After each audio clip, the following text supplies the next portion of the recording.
Model town विधानसभा के राणा प्रताप बाग इलाके में पेट्रोल, डीजल, गैस सिलेंडर एवं दूध के दामों को कम करने के लिए कांग्रेस पार्टी द्वारा साइकिल यात्रा निकाली गई। इस दौरान कांग्रेस के पूर्व सांसद जयप्रकाश अग्रवाल मुख्य रूप से उपस्थित हुए। वहीं इनके अलावा चांदनी चौक जिला अध्यक्ष मोहम्मद उस्मान, पूर्व विधायक कंवर करण सिंह, आकांक्षा ओला, जेके डावर, कमलेश चौधरी, योगेश जैन, राजेश बंसल, गौरव गांधी, राधेश्याम टोंक, रविंद्र दुबे, सागर शर्मा आदि कार्यकर्ताओं ने भी इस साइकिल यात्रा में बढ़ चढ़कर भाग लिया। इस अवसर पर कांग्रेस पार्टी के सभी वरिष्ठ नेताओं ने एक सुर में कांग्रेस पार्टी की सरकार, केंद्र में बैठी भारतीय जनता पार्टी की सरकार एवं दिल्ली में बैठी आम आदमी पार्टी की सरकारों के कामों की तुलना करते हुए कहा कि कांग्रेस पार्टी के शासनकाल के दौरान पेट्रोल डीजल पर वैट टैक्स 13% हुआ करता था। आज वो बढ़कर केंद्र की मोदी सरकार ने एक्साइज ड्यूटी 34% एवं दिल्ली की केजरीवाल सरकार ने वैट टैक्स 30% कर दिया है, जिस कारण देश में पेट्रोल 100 रुपए प्रति लीटर के पार और डीजल 90 रुपए प्रति लीटर के पार तथा गैस सिलेंडर 835 रुपए पहुंच गया है।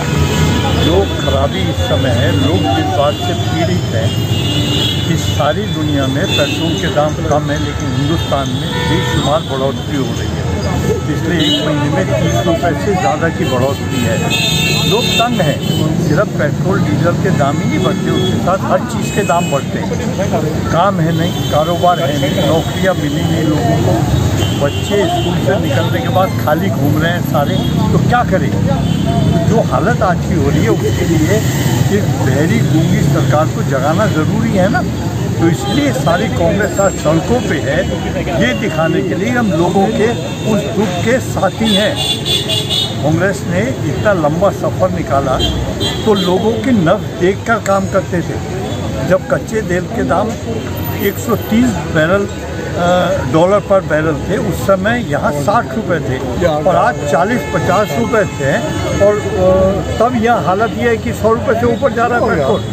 तो बात ये, जो हालत इन्होंने कर रखी है, ये तंग कर रहे हैं लोगों को, तो उसी के प्रोटेस्ट के लिए हम। ये तो देखिए, आज जिस तरीके से कच्चा तेल जिस रेट में आ रहा है उस हिसाब से मिलना चाहिए। हमारे टाइम में जो कच्चा तेल था उसके मुकाबले आज आधे रेटों में पेट्रोल और डीजल मिलना चाहिए, लेकिन गूंगी बहरी सरकार हो चुकी है। लोगों को कोरोना में जिस तरीके से अभी भाई जयप्रकाश अग्रवाल जी ने बताया, कोरोना में लोगों को इलाज नहीं मिले, और बहुत अफसोस के साथ मुझे कहना पड़ता है कि आज मोदी ने भी ये माना है कि हर्षवर्धन नकारा है। आज हर्षवर्धन को हटाया गया है इसलिए कि स्वास्थ्य मंत्रालय सही तरीके से नहीं चला पाए।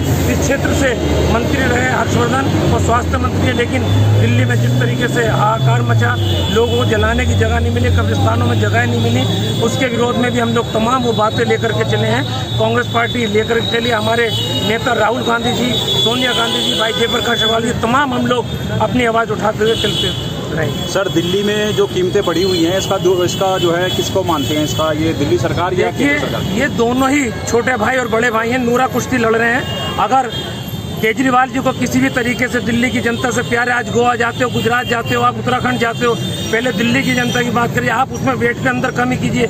करोड़ों रुपए के आपने एडवर्टाइजमेंट लगा रखे हैं, दिल्ली का पैसा आपने उसके अंदर लगाया हो। हम ये केजरीवाल जी से भी कहना चाहते हैं कि लोगों को जो पैसा आपने एडवर्टाइजमेंट लगा रखा है उसको इसमें दिल्ली के लोगों में दे, और डीजल और वेट की रेट। देखिए, अभी जैसे जयप्रकाश जी ने कहा, हम विपक्ष पार्टी में, विपक्ष का काम पब्लिक की आवाज़ उठाना है। अभी इम्तियाज भाई ने एक बहुत अच्छा क्वेश्चन पूछा कि केजरीवाल जी भी कसूरवार है क्या।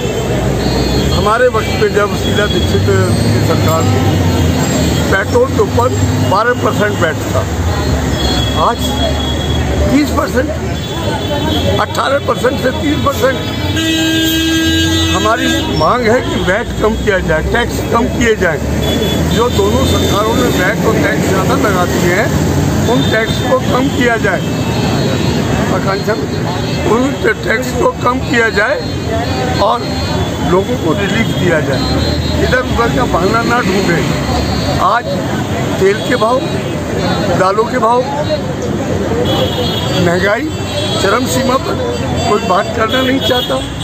कोरोना पे फेल है। अभी आकांक्षा ने एक बात उठाई उनकी, मैं पूछना चाहता हूँ कि जब सेकंड फेज इतना भयानक था, क्या पंचायतों के चुनाव कराने जरूरी थे? बहुत सालों तक चलते रहे। क्या दिखाना चाहते थे आप? लोगों का ध्यान डाइवर्ट करना चाहते थे।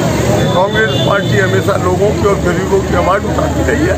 वही आवाज़ उठाने के लिए आज हम दिल्ली प्रदेश कांग्रेस कमेटी के अध्यक्ष अनिल चौधरी जी के आदेशानुसार भाई जयप्रकाश जी जो हमारे नेता हैं, उनके आदेशानुसार चांदनी चौक जिले की महिला कांग्रेस, उस्मान भाई, आकांक्षा ओला, तमाम ब्लॉक के अध्यक्ष, हम ये आवाज़ उठाते रहेंगे, इस गूंगी बहरी सरकार को जगाते रहेंगे जब तक पब्लिक के हित की बात ये नहीं करेंगे। कीमतें इतनी बढ़ गई हैं देश में और लोगों के पास रोजगार नहीं है। बुलेट ट्रेन में जाने के लिए, उनकी टिकट खरीदने के लिए पैसे कहाँ से लाएंगे?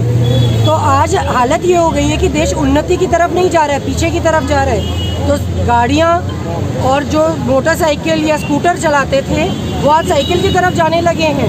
मोदी जी ने तो कह ही दिया कि पकौड़े तल लो, रोजगार नहीं है तो देश उल्टी तरफ चलने लगा, उल्टी दिशा में जा रहा है। तो हम भी उल्टी दिशा में जा रहे हैं कि अब साइकिल पे ही चलते हैं, साइकिल ही सवारी करनी पड़े। उनका बिल्कुल भी जनता की तरफ ध्यान नहीं है, उनका ध्यान लोगों की और जनता की समस्याओं की तरफ खींचने के लिए हमने साइकिल यात्रा का आज। सर, इस समय पूरे देश के अंदर जो पेट्रोल और डीजल के दाम बढ़े गए हैं और महंगाई की जो स्तर है इस समय, मेरा ख्याल से पिछले 70 साल में सबसे ऊपर स्तर है सर ये। इसके सोई हुई सरकार को जगाने के लिए हमने ये अभियान चलाया था आज शाम को, कि जिसमें सरकार को थोड़ा सा अलर्ट किया जाए। हमने इसलिए साइकिल यात्रा निकाली है कि पेट्रोल इतना दाम बढ़ गया है, किसी आम आदमी के बस का नहीं है इसमें पेट्रोल। था कि पेट्रोल दिन बर दिन बढ़ते जा रहे हैं, पेट्रोल के अलावा और भी महंगाई दिन बर दिन बढ़ती जा रही है। तो हमारा सरकार से कहना है कि आप महंगाई कम कीजिए, पेट्रोल के दाम कम कीजिए, और आम जनता जो तरस रही है, इसके पास रोज़गार नहीं है, महंगाई बहुत हो रही है, तो इसको देखते हुए लोगों को रोज़गार दे और पेट्रोल के दाम कम करे, और जो महंगाई बढ़ती जा रही है इस पर कुछ निदान सरकार दे।